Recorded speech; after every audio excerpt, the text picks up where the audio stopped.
एक सेठ था, रात को 12 बजे सो रहा था। एक सपना आया सेठ को।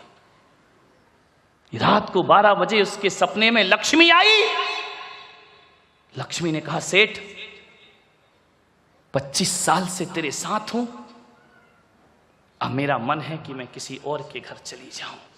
सेठ ने कहा, लक्ष्मी पागल हो गई, तेरे कारण मैं सेठ हूं, तेरे कारण मुझे जय जिनेंद्र है, तेरे कारण मुझे लोग राम राम करते हैं, तेरे कारण लोग दुआ सलाम करते हैं, तू चली गई तो इस गांव में मुझे कोई पूछने वाला नहीं। लक्ष्मी ने कहा, देख सेठ, मेरा स्वभाव चंचल है, आज तेरे पास हूं, कल किसी और के पास चली जाऊंगी। मैं स्थायी नहीं रहती हूं, मैं चंचल हूं। कभी देखा आपने सरस्वती और लक्ष्मी, दो देवियां, सरस्वती की तस्वीर, सरस्वती हमेशा बैठी है, कभी खड़ी फोटो नहीं बनती है।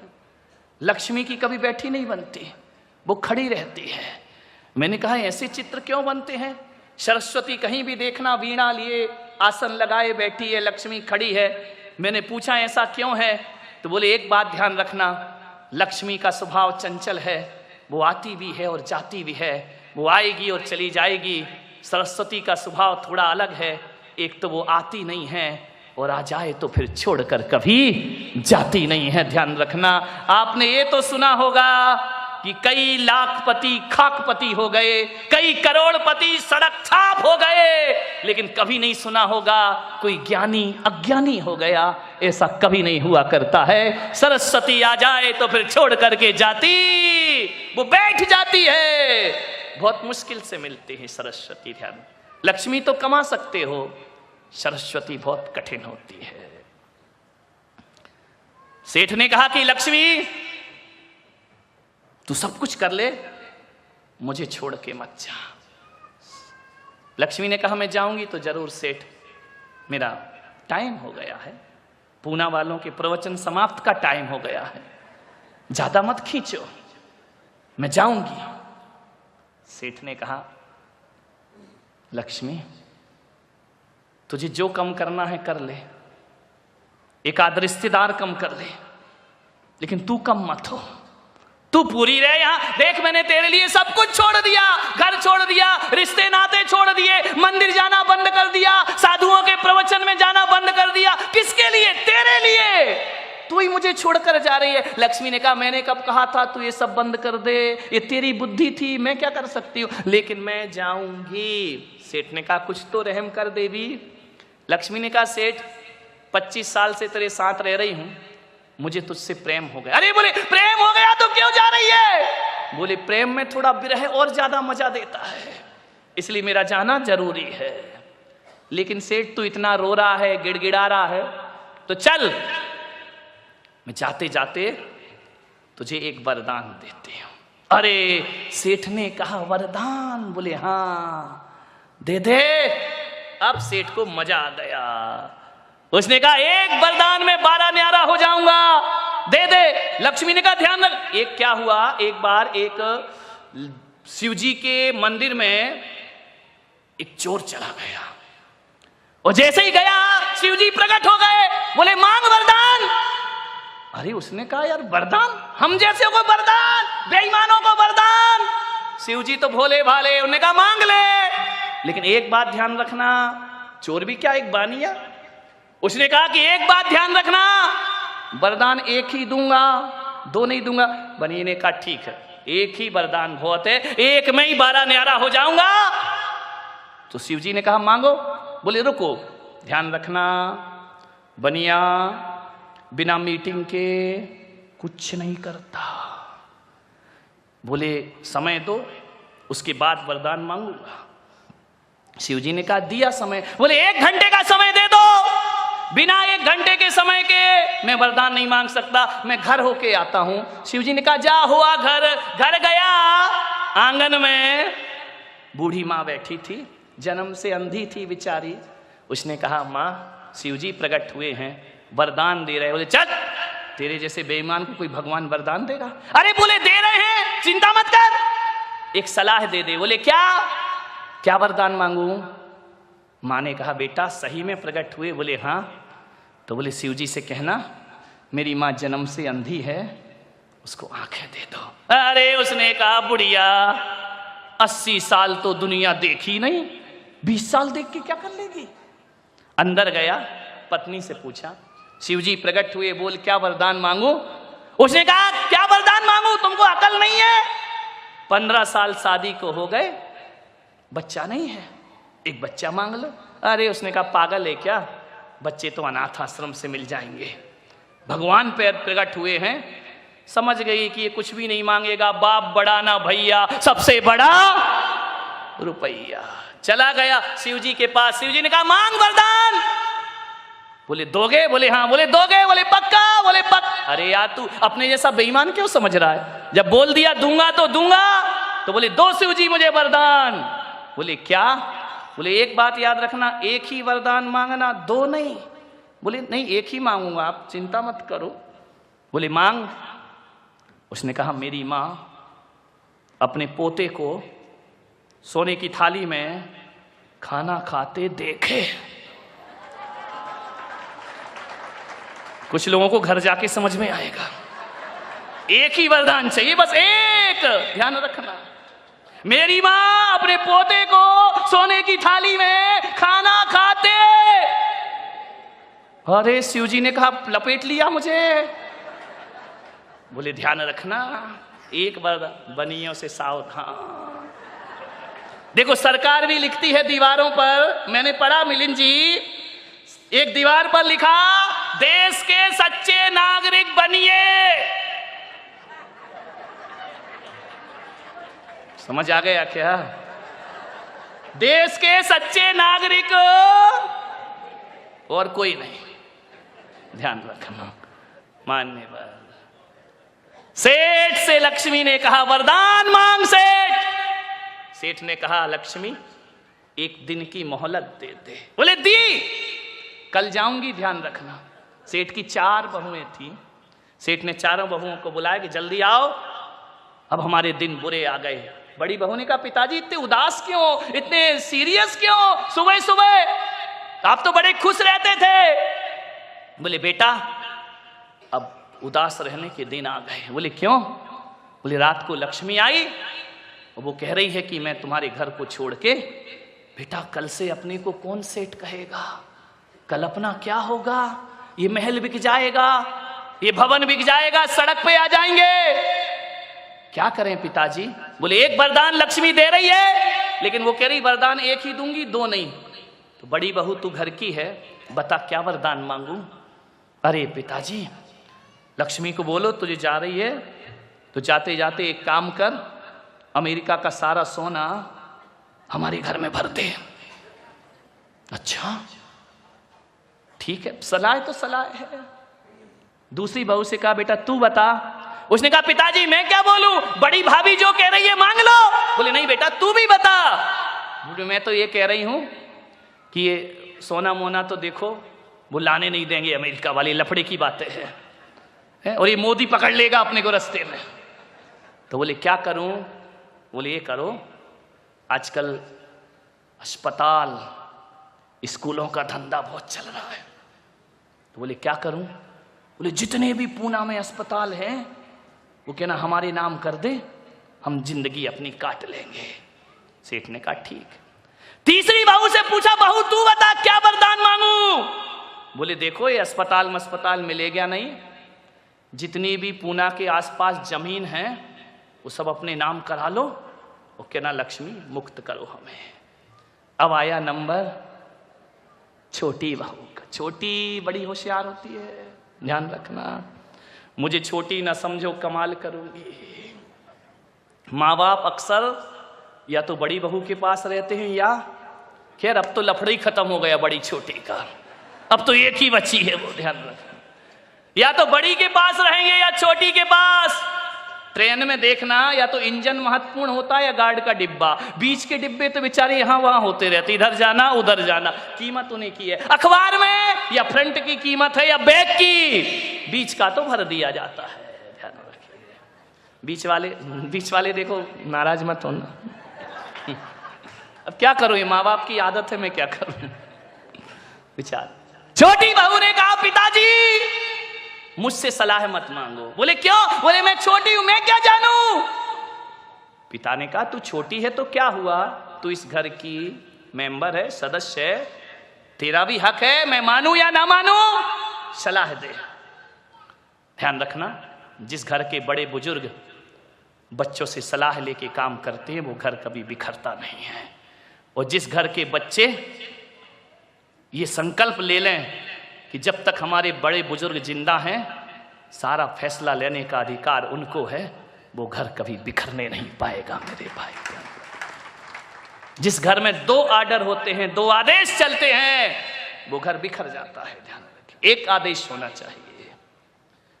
छोटी बहू ने कहा पिताजी मैं कुछ नहीं जानती, मैं इतना ही कह सकती हूं कि लक्ष्मी से इतना ही कहना, मुझे ना पैसा चाहिए ना रुपया चाहिए। बोले पागल हो गई क्या, जिठानियों ने कहा। बोले भाभी 2 मिनट, मेरा नंबर है, आप बोली जब मैं कुछ नहीं बोली, मेरा भी सुन लो। हाँ बोले बोल, ज्यादा होशियार नहीं बनना। बोले नहीं, जाओ पिताजी लक्ष्मी से कहना कि तुम्हें जाना है तो जाओ, और कल की जाने वाली अभी चली जाओ। जिठानी ने कहा देख फिर तूने बेअकल की बात की, बाप बड़ा ना भैया सबसे बड़ा, और तू कह रही कि नहीं चाहिए पैसा। बोले भाभी सुनिए प्लीज, जाओ लक्ष्मी से कहना तुझे कल की जाने वाली आज चली जा, एक वरदान दे करके जा कि तेरे जाने के बाद हम चारों बहू बेटियों में प्रेम बना रहना चाहिए, पैसा नहीं प्रेम मांगे पिताजी। सेठ ने कहा अच्छा। रात को 12 बज गए, फिर लक्ष्मी आई तो सेठ मैं चलूं। सेठ ने कहा वरदान का क्या होगा। हाँ हाँ हाँ वरदान ले ले, बोल क्या वरदान चाहिए। बोले लक्ष्मी तू जा रही है। बोले हाँ। बोले जा। अरे लक्ष्मी ने कहा पागल हो गया, कल तो मेरे चरणों में गिर रहा था, रो रहा था कि मुझे छोड़कर मत जा। लक्ष्मी ने कहा इसी वक्त चला जा, इसी वक्त जा। सेठ ने कहा एक वरदान दे दे देवी। बोले क्या? तुझे जाना है तो जा, कभी मत आना, लेकिन जाते जाते वरदान दे कि तेरे जाने के बाद गरीबी में भी हम चारों बहू बेटियों में प्रेम बना रहे, इसके अलावा हमें और कुछ नहीं चाहिए। लक्ष्मी ने कहा एक बार और सोच ले सेठ। बोले सोच लिया। बोले सब चला जाएगा। बोले जाने दे, प्रेम होना चाहिए। तो लक्ष्मी ने मालूम है क्या कहा। लक्ष्मी ने कहा सेठ सोच लिया। बोले हाँ। बोले पक्का। बोले पक्का। तो चल सेठ, आज से मैं तेरे घर को छोड़ के कभी नहीं जाऊंगी। सेठ ने कहा ऐसा क्यों? लक्ष्मी ने कहा जिस घर में प्रेम रहता है वहां लक्ष्मी का वास हुआ करता है, ध्यान रखिए। और जहां प्रेम नहीं होता वहां निर्धनता होती है। सेठ ने पूछा लक्ष्मी तुम कहां रहती हो? गुरुवो यत्र पूज्यन्ते वाणी यत्र सुसंस्कृता अदंतो कलहो यत्र तत्र शक्र वहां में हम। लक्ष्मी ने कहा जिस घर में गुरुओं का आदर होता है, गुरुओं की पूजा होती है, और जिस घर में ध्यान रखना वाणी में सभ्यता होती है, और जिस घर में प्रेम होता है वहां लक्ष्मी का वास हुआ करता है, ध्यान रखिए। मान्यवर आपके घरों में गुरुओं की पूजा होती है? आपकी वाणी में सभ्यता है या असभ्य बोलते हो? लक्ष्मी आपसे नाता तोड़ देगी, ध्यान रखना। और जहां पर प्रेम होगा वहां लक्ष्मी का वास हुआ करता है। आज के प्रवचन की 3 ही बातें याद रखना, गुरुओं की पूजा, वाणी में सभ्यता और प्रेम घर में हो वहां लक्ष्मी का वास हुआ करता है।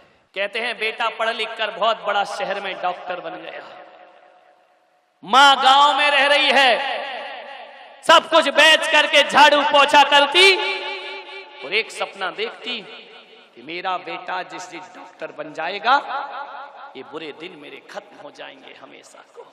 एक दिन डॉक्टर बन गया, बेटे ने मां की सुध ना ली, शहर की हवा लग गई। एक दिन बहुत बीमार पड़ी, गांव के लोगों ने कहा कि मां तेरा बेटा डॉक्टर है, जाकर इलाज करा। उसने कहा मेरा बेटा शहर में कहां रहता है, एड्रेस मुझे नहीं मालूम है। एक मां को बेटे का पता नहीं। गांव के लोगों ने कहा बहुत बड़ा डॉक्टर है, किसी को भी पूछेगी हर कोई पहुंचा देगा। अच्छा मेरे पास जाने के लिए पैसा नहीं है। सोचो, जिस बेटे के लिए बेटियों की हत्या करती हो, उस माँ के पास शहर जाने का पैसा नहीं है और बेटा बहुत बड़ा डॉक्टर है। मान्यवर, इसे कहानी मत समझना, ये घटना कभी भी तुम्हारे घर में घट सकती है, ध्यान रखिए। गांव के लोगों ने चंदा चिट्ठा इकट्ठा किया, ले मां तू शहर चले जा। जैसे ही शहर पहुंची, रेलवे स्टेशन पर उतरी, प्लेटफार्म से बाहर गई, ऑटो रिक्शे वाले को बोली, इस डॉक्टर को जानते हो? अरे रिक्शे वाले ने कहा, बूढ़ी अम्मा, कौन नहीं जानता उसको, इस शहर का बहुत बड़ा डॉक्टर है, बहुत बड़ा डॉक्टर। छाती फूल गई उस मां की, मुझे वहां तक पहुंचा दो। बोले चलो, बिठाया, रिक्शे पर ले गया। मां ने अपनी पोटली में से पुराना नोट निकाला। रिक्शे वाले ने कहा, नहीं, कोई बात नहीं मां जी, नहीं चाहिए मुझे पैसा, तू रख, एक दिन पुण्य का काम मुझे भी करने दे। मां ने बहुत समझाया, ले ले बेटा पैसा, मेरे पास क्या कमी है मुझे, मेरा बेटा इतना बड़ा डॉक्टर, इतनी बड़ी कोठी। आंखें फटी की फटी रह गई उस मां की। रिक्शे वाला चला गया, प्रणाम करके बेल बजाई, बेटा ने दरवाजा खोला। उसने कहा, मां तू ये फटे पुराने कपड़ों में? बोले, तू मेरा बेटा? देख मां, कितनी बड़ी कोठी बना ली मैंने, कितना बड़ा अस्पताल है मेरा। मां के आंचल से दूध छलक आया। उसने कहा, बेटा आज ये मां धन्य हो गई, तूने मेरी मेहनत सार्थक और सफल कर दी। आज मैं सब भूल गई कि मैंने एक दूसरों के कपड़े धोए हैं, झाड़ू पोछा किया है, इतना बड़ा डॉक्टर बन गया। भीतर से एक डॉक्टर और निकली। मां ने पूछा, ये कौन है? बोले, मां ये तेरी बहू है, शादी भी हो गई। बोले, कॉलेज में साथ साथ पढ़ते थे, सब कुछ बहुत जल्दी में हो गया, हम तुझे खबर नहीं दे पाए। मां ने कहा, कोई बात नहीं बेटा, तू खुश रह, ये मां का दुआएं तुझे है। कैसे आई मां? 3 महीने से बीमार हूं बेटा, कोई इलाज नहीं हो रहा मेरा, गांव में अकेली पड़ी हूं, गांव वालों ने मुझे तेरे पास भेजा है। बेटा ने कहा, कोई बात नहीं, मैं तेरा इलाज करूंगा। अस्पताल में एडमिट कराया, 7 दिन तक इलाज हुआ। 8वें दिन मां सही हो गई। बेटे ने कहा, मां देख, मैंने तुझे सही कर दिया। बेटे के सिर पर हाथ रखा, मेरे बच्चे, बस यही दिन मैं देखना चाहती थी। बेटे ने कहा, मां तब तू पूरी तरह स्वस्थ है, कोई दिक्कत नहीं है तुझे, अभी काम कर, तू गांव वापस चली जा। मां ने देखा कि गांव वापस चली जा। बेटे ने कहा, मां देख, ये शहर का मामला है, तू बूढ़ी हो गई है, हमारे पास कहां टाइम रखा है, तेरी बहू भी डॉक्टर है, मैं भी डॉक्टर हूं, यहां कहां रहेगी, गांव में तेरा मन लगेगा। जा मां, तू गांव वापस चली जा, और जब बीमार हो जाए तो फिर मेरे पास चले आना, मैं तेरा इलाज कर दूंगा। मां की जुबान बंद हो गई, सोच रही थी बेटे के साथ जीवन गुजरेगा। बेटा कहता है, मां तू आज अपने गांव चली जा। मां की आंखें फटी की फटी। मां ने कहा, ठीक है बेटा, तू खुश रह। जाने लगी गांव में। बेटे ने कहा कि ठहरो मां, एक काम तो करते जाओ। बोले, क्या है? अपने जेब के कोट की जेब में हाथ डाला। मां सोच रही थी कुछ पैसा देगा। एक कागज का टुकड़ा निकाला और कहा, मां 7 दिन तू अस्पताल में रही, उसका बिल चाहिए मुझे, और तुझे जो मैंने दवाई खिलाई, उस दवाई का ये पर्चा है, डॉक्टर की फीस है, तुझे दूध पिलाया उसका एक कर्जा है। माँ जाने से पहले ये बिल चुका के जाना। माँ एक हाथ में कागज का टुकड़ा देखती है, वो सामने खड़ा दिल का टुकड़ा देखती है। माँ सोचती है कि गांव वालों, ये दिन दिखाने से पहले मुझे वहीं तड़प करके मर जाने देते। धरती तू फट जा तो मैं अपनी जिंदगी को समाप्त कर लो।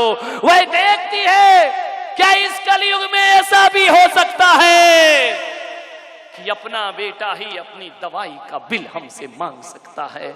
ऐसा घोर कलयुग। ये बेटा कह रहा है दवाई का बिल चुका, ये बेटा कह रहा है दूध का बिल चुका।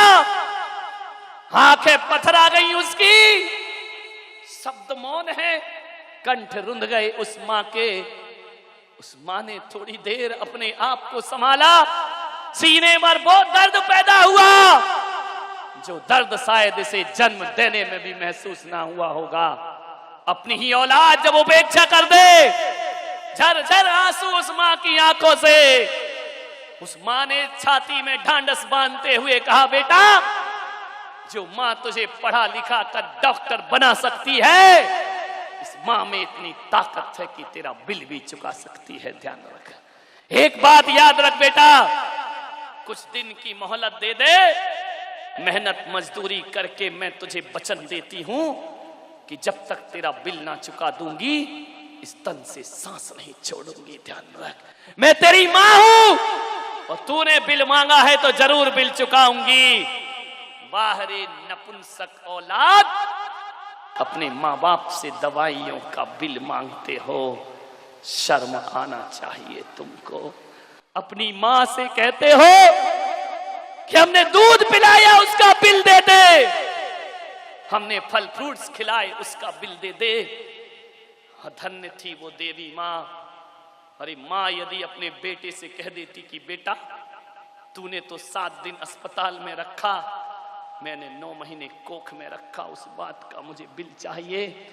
है किसी औलाद के पास इतनी दौलत, तूने मुझे 1 गिलास गाय का दूध पिलाया, लेकिन मैंने तुझे आंचल का दूध पिलाया, उसका बिल चाहिए।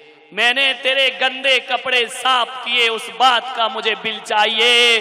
और माँ यदि कह देती कि मैंने तेरे लिए अपनी रातों की नींद कुर्बान की है, मुझे उन रातों का बिल चाहिए। बोलिए, मैंने तेरे लिए कितने दिन भूखी रहकर गुजारे हैं, उस एक एक रोटी का मुझे बिल चाहिए। तो हिंदुस्तान के नौजवानों, मैं आपसे कहता हूं, कितनी भी दौलत कमा लेना, बाजार में गाय का दूध मिलेगा, भैंस का दूध मिलेगा, लेकिन बाजार में मां का दूध नहीं बिका करता है। ध्यान रखिए, कितनी भी दौलत कमा लीजिए, अरे किसी के खजाने में इतनी दौलत नहीं कि मां के दूध का कर्ज उतार सके।